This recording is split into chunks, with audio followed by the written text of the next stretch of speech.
Welcome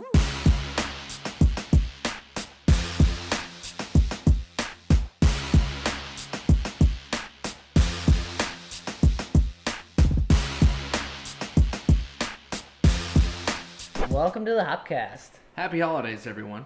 I'm Brett Chmielewski. My name is Ken Hunnemeder. And yes, Ken, we've got the warm glow of the fire on our faces. Our Yule logs are well within our grasp. I left mine. I left it, dropped it off. Yeah, you're almost married. But just every year we exchange gifts, cozy up under the tree here. Yeah, and I think it's about that time. Brad, I got you something special. I hope you like it. I hope you like yours too. Cheers. I think it's... Whoa! Fantome de Noel for me. Thank you, Brad. At the Bruery for Calling Birds. Wow. And they're chill. Mine's chilled. Yeah, mine's chilled too. Wow. Maybe. I thought the season was of warmth, but when it comes to beer, we're all chilled down and we're ready to drink. I think the beers are warming you up. So yeah, let's crack these open. Why wait? Right. I think you want to go with the Bruery first. Yeah, let's drink some Bruery. We'll do the Four Calling Birds. I know we've had some of their Christmas series in the past. Yeah, and I believe we had the two turtle doves on the show, and then there's 3 French hens last year, right? And I don't think we featured it. we did not. Maybe if they sent us some. Yeah. Right. But yeah, this one's gonna warm us up. 11%. Sounds good.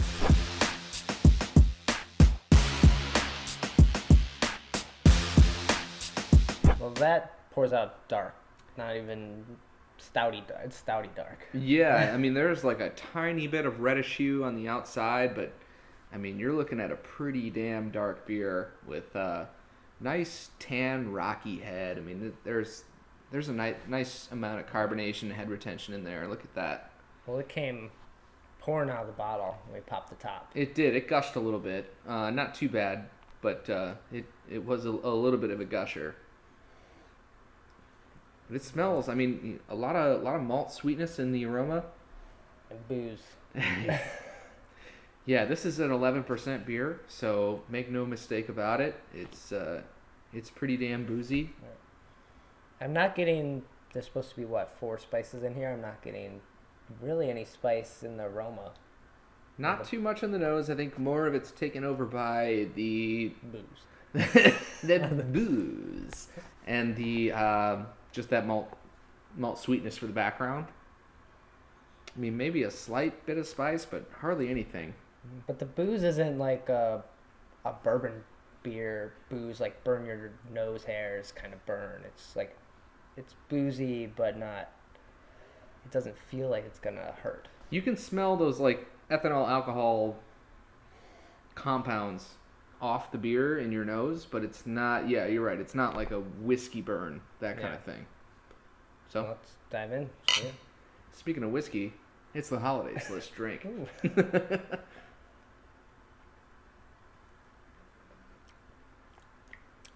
Ooh. I'm getting the citrus, a little bit of citrus in the front.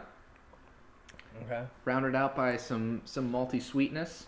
Yeah, there's a lot of malt. It just Mm-hmm. it feels like a heavy beer without the burn. I guess it doesn't have that burn when you drink it, when you take a drink. No, it actually doesn't. It's a quite smooth beer, especially for being 11%. I mean, this is a beer that is 11% without being barrel aged. That's a lot of alcohol. Yeah, I guess I'd hate to see a barrel aged Four Calling Birds from them. It'd be, I think, Black Tuesday is like 18%. It'd be a love-hate relationship.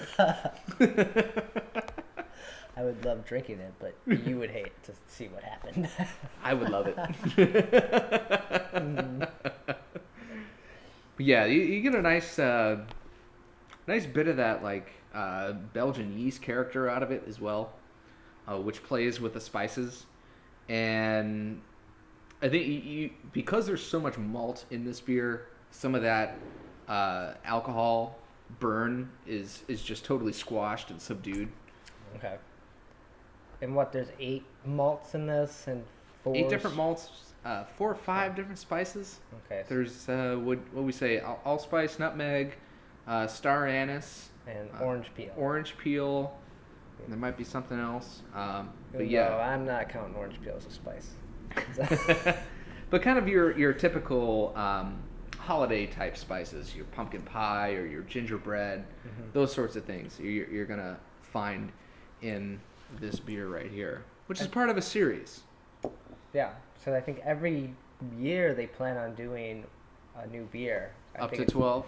Yeah, I guess it could be like the Stone vertical where you're supposed to do all 12 years at the end of it. Right. So it'd be kind of neat to see where that goes, and all these are really big beers usually.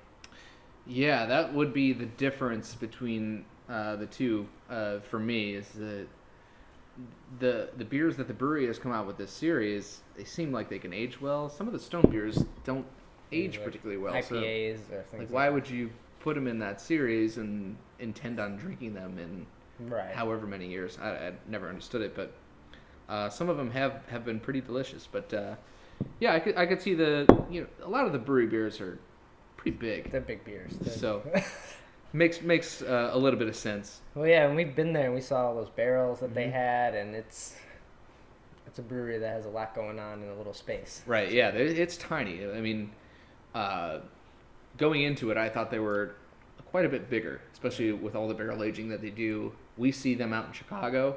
They're in distribution here, so I guess I kind of assumed that they were one of the bigger boys. Not the case. I'm sure they're expanding at this point, but yeah. But they got to be brewing a lot to keep up with demand. At least here in Chicago, it's always on tap somewhere. Yeah, you can find it. It's we're lucky to have them. I remember the first time I saw Orchard White on the shelves, I was like, But I think you can get this on the shelf. It's regular seasonal release, so it's not hard. It shouldn't be hard to come by. At least in our location, Yeah. so it's tough to gauge where you guys are. If you're in the brewery distribution, you should be able to find it. Yeah. Wasn't, at least in our area, wasn't one of those that was flying off the shelves and, taking numbers and putting on a waiting list, that kind of thing. So No, but it could. It's good. It's a very good beer. So should we sip on these for a little bit? I think we should. Cheers. Nuzzle up by the fire.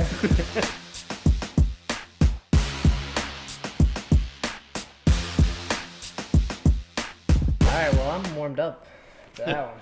Yeah. Without mention, absolutely.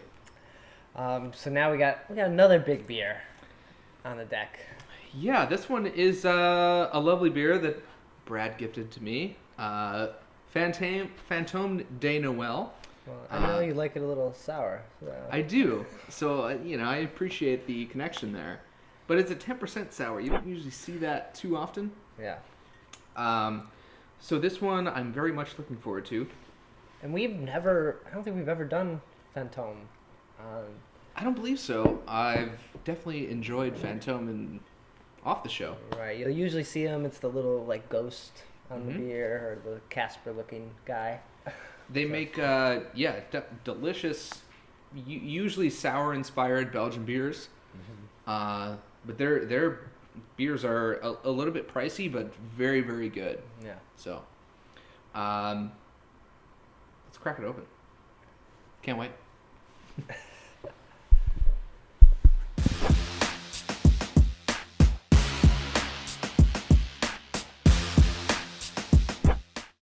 So we've got the hazy dark orange. Yeah, this one's pretty murky. It's almost like that pond water type of consistency where, a lot of protein haze and that kind of thing. Well, you might see something swimming by. Yeah, right. Exactly. But like a light tan, pretty fluffy head. Mm-hmm.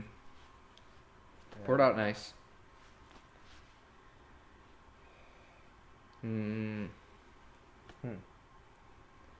Getting a lot of that DMS, cream corn type of aroma. Actually, not quite that pleasant. That happens when you brew with the or the boil has the kettle lid on or closed. Yeah, Or... yeah. You're kind of during your boil, you want some of those things to escape, and when it's enclosed, that stuff is just condensing on the top of that rim and falling back into the beer. So like condensation builds up and just kind of goes back in. Right, and drips off. So that would be like the homebrew method or practice when you would see some DMS. On the commercial scale, I'm not exactly sure why it happens. Right, I guess you do see it more in like contract brewing places, right? It's kind of shown up for us a couple other times, and it's usually a contract. Yeah, brewery. by history, yeah, but you would think that contract brewers would have their shit in place, you know? Yeah, I guess maybe they don't. It's not their beer, so it's less making. It's just putting out a product rather than putting out a good product. But I don't know. Fantome usually puts out really great stuff, and it doesn't smell that great.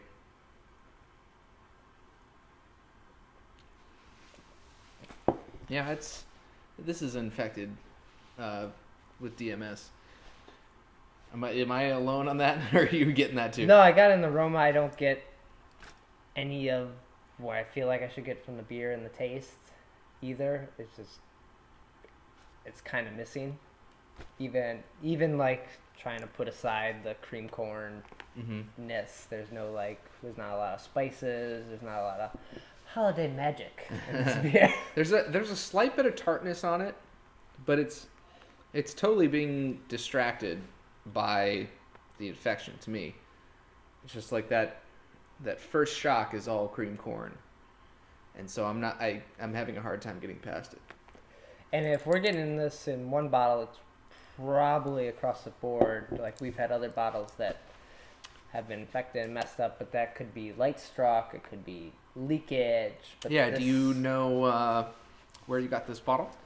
I think I came in, I have the rare beer in thing, a club? that club, so beer comes, just shows up at my door. Oh no, that was the Magic came in that. This one we just picked up at Benny's. All right, so Benny's, they're usually pretty good about care for their... Right, I'm sure they're tasting them. We know Beer Adam there. He's usually up on top of it all and trying all the beers that come in. Yeah, and it's not like he's going to be, taking half of his shipments and putting them in a room where it's like 90 degrees, 100 degrees, or anything like that. So you would have to think this might be a brewery issue, which is a shame. First Fantome beer, and it's ouch. Yeah, too bad. Well, you can say a lot of good things about the other beers that Fantome has put out there. This, for whatever reason, is not striking us right now. Yeah, what are their usual beers you see from them? Like we had picked, I got the Magic, but Fantome is one of those beers where their beers are just always changing. They're just kind of like making whatever they want, from what I can understand. Okay. They may have the same label on it, but you're never really going to get the same Fantome. That's what it seems like to me, and that's from talking to certain people. That's what I've noticed. So it's more of a name you grow to trust, and it's like, right. There's a Fantome beer, I'll have that. Right. Okay. So I don't know. For me, this one is a miss, unfortunately, because it is the holiday season. But yeah, there's no holiday in that one. Sorry, God, my present was awful. Holidrain dump. But you win some, you lose some. Yeah, it's craft brewing. So certainly check out, don't be discouraged to check out the Fantome stuff, though, because a lot of it is really killer, especially if you like some acidic type of beers. Yeah. For sure. Yeah, well, cheers and happy holidays. Cheers.